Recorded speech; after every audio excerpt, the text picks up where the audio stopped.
G'day, I'm Alan and welcome once again to Alanvale.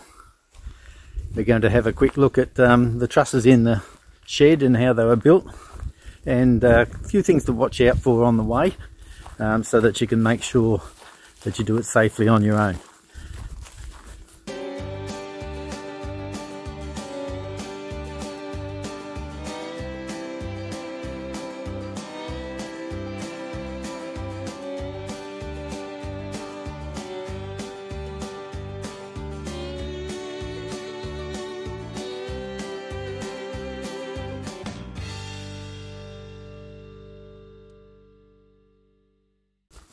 I tried a couple of things. I got an engineer to make me some bits and pieces to go on the forklift.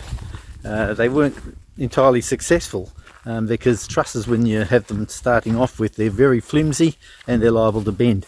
I'll show you what I made and we'll see how we go from there.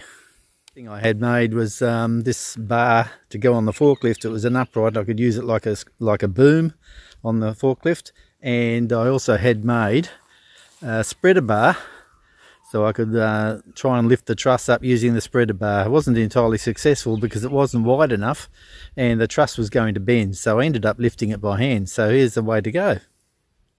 Well, I had 3 trusses. They're fairly straightforward. They weren't all that large and I could actually lift them by hand, but you have to be a bit careful about it.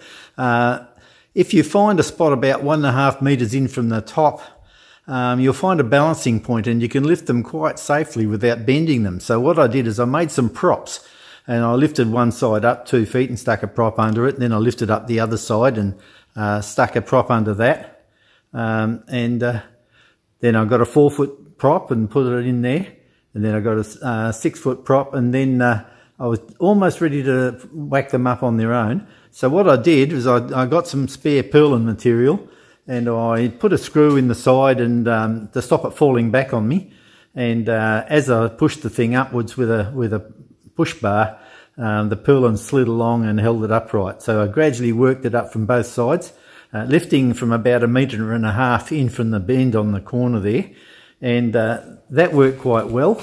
And once I did that, I put a second brace on so it wouldn't fall the other direction.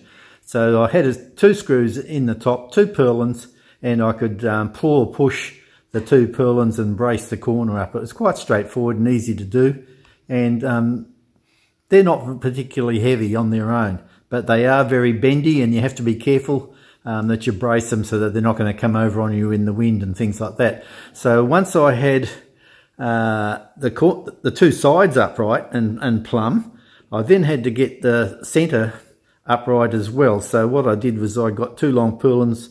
I rigged up a scaffolding with a pallet on the forklift and a ladder, and I got up there and I put 2 more purlins up on the apex and braced the apex so that wouldn't move around in the wind, because it was very flexible and it would flop around, and you need to be very careful you brace that because you don't want a windy day and having them bending on you. So until the frame is actually in place, make sure you get all those done.